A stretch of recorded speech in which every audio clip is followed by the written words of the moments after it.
Hi everyone, back as promised eventually with a third episode of Precision Dice. This one, first one of season 4, with a recording of Ox against Skatha. So, I win the roll off and I think I choose to receive. I'm taking a pretty standard 6 of Ox, Princess, Boiler, Brisket, Tenderizer, and in this case I decided actually to take Boar. The reason for that is I thought Boar would give a little bit more punching power against the Bear. The Bear is a really solid sort of backup to Skatha's scoring, and being able to punch through the Bear in one turn I think is quite key. Otherwise the Bear still gets to do lots and lots of things even if you do manage to take it out. So I brought Boar in for a bit of extra punching power. My opponent Mike is running, again, pretty standard Skatha 6 I think. Skatha, Fahad, Zarola, Vetminx, Chaska, and Cena. So, Skatha kicks off and kicks it wide. I really want to get the ball to Brisket here and try and get her away from everyone so that Skatha can't dodge in. Of course, if I set Brisket up central, that means Skatha has lots of people to bounce off. If I set her up on the wing, she can make a pretty good kick out wide. So I don't give any influence to Brisket and decide to just jog her in towards the centre. Mike then decides that we spend a little while measuring out to go for the goal run with Skatha. Stopping that first turn goal is very, very difficult. I think if you can do it, it's a good thing to do, but otherwise letting Skatha go early, also dropping her fast ground there in a place that means the Bear doesn't have a great follow-up is not too bad. We can now hold Skatha hostage for a turn and try and kill her at the top of turn 2. So we measure out, find that Skatha can engage Tenderizer and prevent his counter charge. She gets an attack off, gets a bit of momentum and scores the goal, dodging just behind the goal line within cover of the goal. So knowing that no one's really going to come into me now, I kick the ball back out to Brisket, get Ox up into position, and with his Bear influence throw out a butchery onto Skatha. I think this might have been a little bit of a mistake because actually I really don't want to kill Skatha this turn. I just want to do a little bit of damage. By doing more damage to her through butchery, actually I'm in danger of not being able to take as many momentous results as I'd like and guarantee the next turn. So I just jog Princess over there. Mike Midnight Offerings on Cena to try and get her into position and just jogs the roller up. Really I'm going to bunker up here behind Tenderizer, aiming to leave either Tenderizer or Boiler as my last activation to try and get another hit in, try and get some damage in somewhere. So Boar goes in on Skatha, and with the help of Butchery and Ox's Aura, could quite handily do a fair bit of damage to her. I think I end up leaving Skatha on 1. It might have been better here to try and get Boar in position to give the Bear a really bad engage. Instead, I'm just making sure that everything is outside of Cena's range so that no one gets hurt this turn. Mike jogs up Chaska using a blessing from Vetminx and does a massive 6 damage to Ox, knocking him back. The pushback isn't so bad in this case. Ox is fairly easy to reposition, and generally with Ox, because he supports his team so well, most of the damage that I want to be doing is via his teammates rather than him. So maybe throwing out a butchery or they ain't tough if he's in range. So turn ends. I'm on 4 momentum and Mike has no momentum. Probably could have used some of that momentum to heal Ox. Might have been a bit of a mistake there. And I'm just measuring here to see who's in range, see if we can get in range of the Bear and engage before anything bad happens. I think at this point, so Mike plays Hunker Down. I can just about see at the bottom of the screen. I've played, I think it's fullbacks, whichever one lets you charge for 1 influence. So I like to go first, trying to decide where to put my influence here, whether I want to load up Tenderizer, whether I want to give Boar some influence. In the end, it's spread out between Boiler, Ox, Tenderizer. So I'm under pressure here to go with Tenderizer first, knowing that if I don't, Cena is in range to do some damage to him and possibly start getting the mauling off on other models. So I bring Tenderizer around to take out Skatha, hopefully leave him within countercharge range there, so still within 4 of the goal, still able to use his countercharge. I'm also concerned about a 2-inch model getting into Brisket, so I think about bringing Brisket over, but I really don't want to activate her before Second Wind. Sorry, not Second Wind, Midnight Offering. So this is quite a difficult game of cat and mouse here for the Butchers, and definitely for the entire game I felt under pressure in terms of activation order, because Midnight Offering allowing models to move means I don't have a clear view of these threat ranges, so really I'm just activating the least impact models that I can until I can get a good engage here. So checking here whether I can stay out of the bear's range, at least until there's a Midnight Offering again, and hopefully protect with countercharge.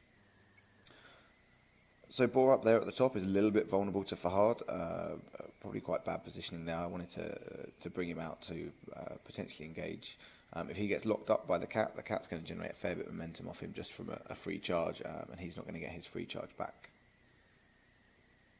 So Ox throws out I think that's a Butchery, or possibly They Ain't Tough on Chaska, so just jogs back into his 6-inch range. I'm thinking here whether I want to go with Brisket to charge into Chaska. In the end I decided to go in with Boiler. I kind of blocked in Princess by bringing Tenderizer there. Another little positioning mistake, but I'm hoping that I think that might be Butchery, and under Ox's aura that Boiler can finish off Chaska, which he does.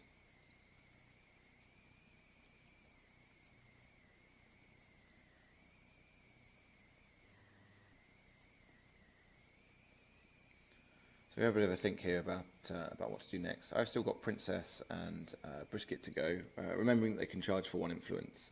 Princess doesn't have a particularly good line there, unfortunately.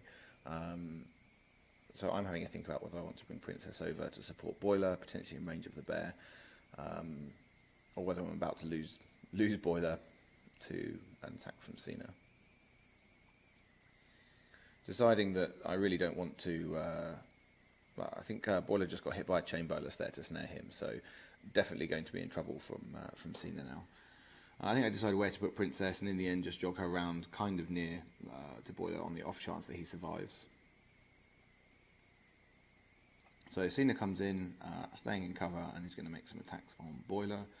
Pretty sure we're going to see a dead Boiler here, so after this the score is going to be 6-4.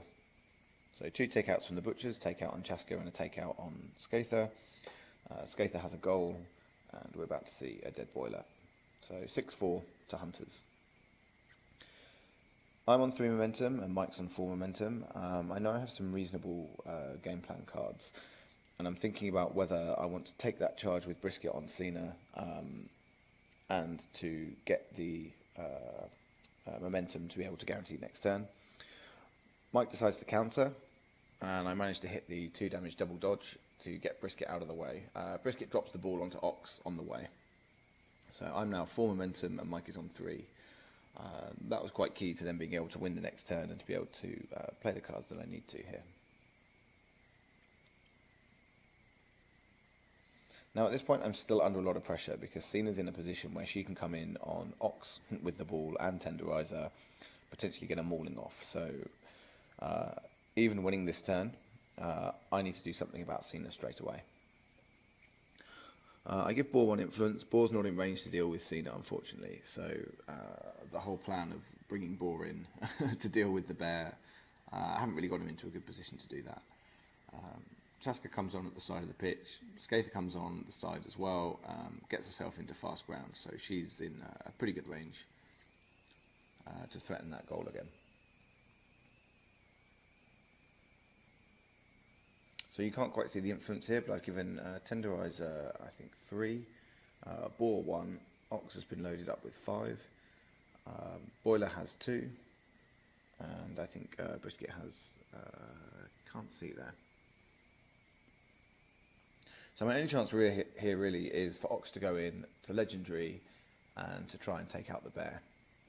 So Mike has a look at Ox's playbook and decides whether he wants to counter with the bear or not. He chooses not to counter. I think this was a bit of a mistake because there's not really any good way that Ox can get through Skatha if he has to take a knockdown result. And with that double push on one hit, or the knockdown on two, he's almost certainly getting a bad counter and getting pushed out and being kind of useless for the rest of the turn if Skatha does this. If Cena does decide to counter. So I legendary charge in with Ox, just about getting into cover, and managed to hit the 2 or the 3 damage butchery. The butchery again is really key to be able to get through the bear, to get through all of those hitboxes, especially through tough hide. So with legendary and butchery adding 3 damage, -1 for tough hide, I roll out the rest of Ox's attacks and just about managed to take out the bear. So killing 2 influence and also preventing a lot of damage to the team. Tenderizer is a good protection for the rest of his team as long as he doesn't get engaged, making it difficult to engage Tenderizer is quite important in this match. So Ox had dropped the ball to Tenderizer on the way. It wasn't possible, I think, with the charge path to drop it onto Brisket, which would have been a much safer place. So Mike is now measuring up his next goal run with Skatha. So Mike had played, I think, wingbacks, which gave him the shadow-like. Skatha could then just jog around and engage Tenderizer, and there's going to be a pretty good chance of a goal here. I think she charges. So I defensive stance and counter with Tenderizer, hoping that she fluffs it. Skatha didn't midnight offering, didn't blessing of the moon goddess before the charge, wanting to farm a little bit more momentum, I think. But in the end, took the dodges out. So she took the counter attack from Tenderizer actually, and only got hit for 1 damage. So 5 dice in cover on 5s. Got hit for 1 damage. She makes another attack, gets momentum, jogs away, and scores the goal. I kick out, back to Tenderizer.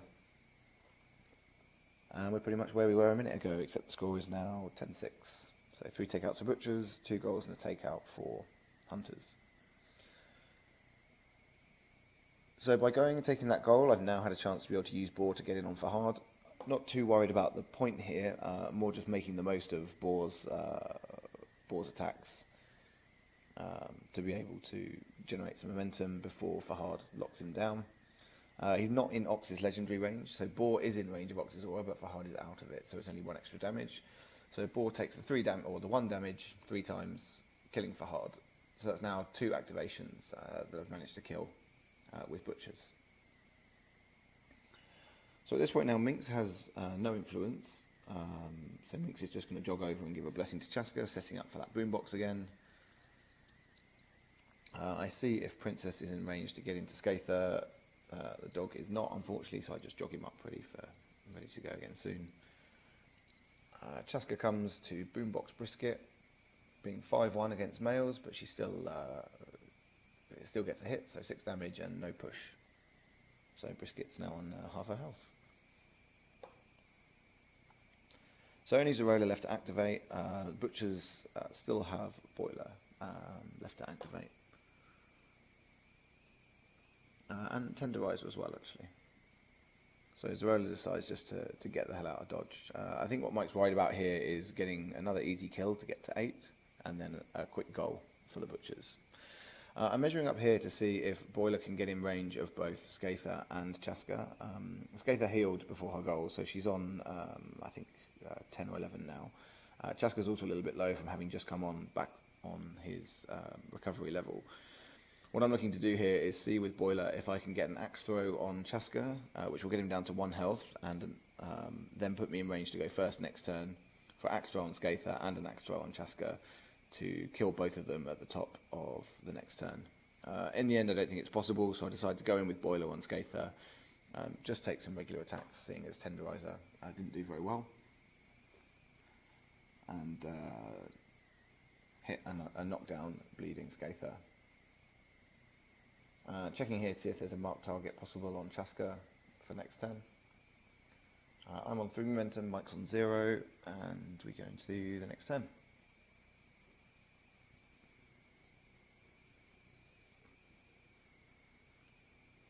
So I win initiative. I play, it looks like go for the knees, and I can't read what Mike's played. So I load up Boiler, things to go.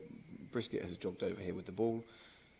I think I might have missed a pass there earlier. Tenderizer, I think, made a pass to Brisket to get her in goal position.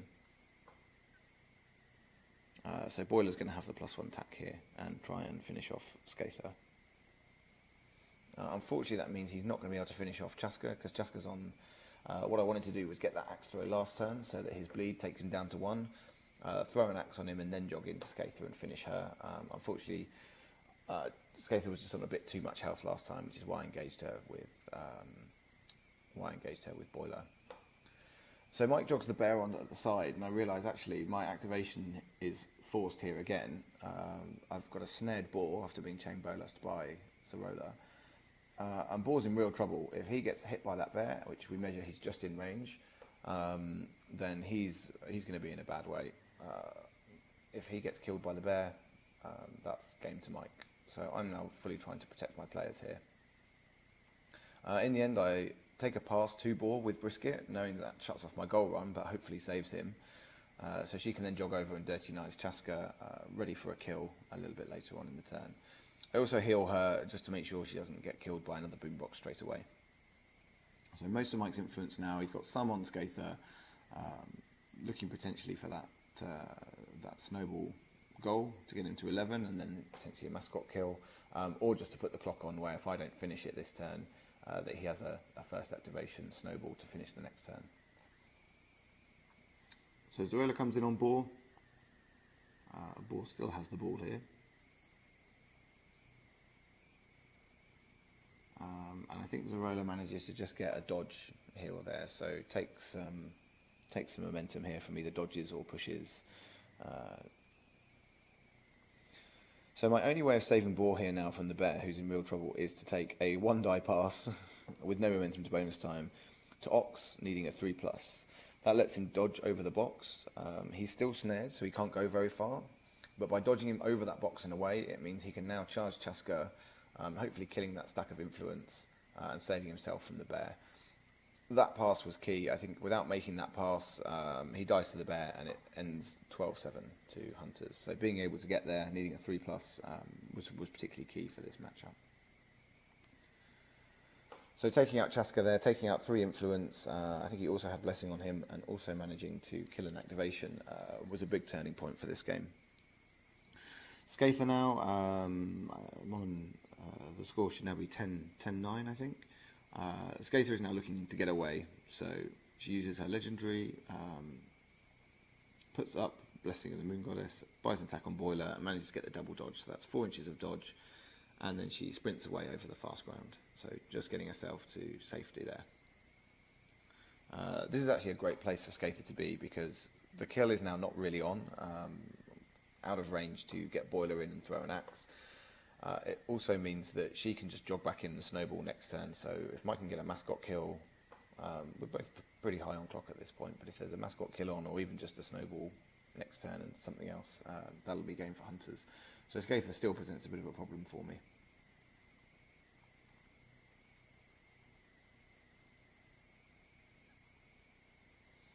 I'm looking here to make sure that Boiler's not going to get eaten by the bear. Also, really this game comes down to trying to control Skatha and trying to avoid the bear.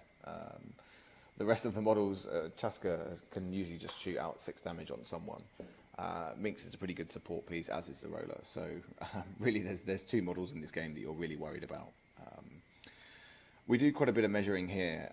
What I'm looking to do is, because I'm only going to have 1 activation, before the bear comes and eats someone, what I'm trying to do is see if there's a position that I can use Princess to block the bear coming round that side and attacking Boiler, but not able to go round the other way and attack without getting a counter charge from Tenderizer. So a little bit of measuring, it turns out it is possible with the narrowest of narrow margins.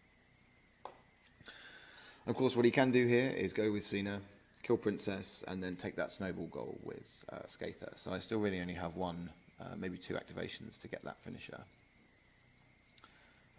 So I have a think about where I can activate with Brisket here. Brisket's going to have to sprint round to either Minx or Zorola. Mike helpfully reminds me that Zorola has unpredictable movement, so that's not an option.